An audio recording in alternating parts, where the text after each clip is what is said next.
This Canadian Rednecks with our new addition. It's the mite BB launcher. So Sure, this is a here, hold this. This is a 6mm airsoft gun barrel with a mite in one end, and one of those, and a 6mm airsoft BB in one end, preferably 2 gram.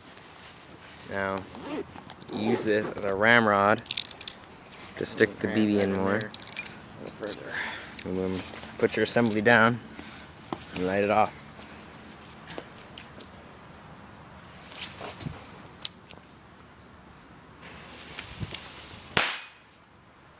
And it's pretty cool. That was very interesting. Fires very fast, but the neighbors might get mad. Peace.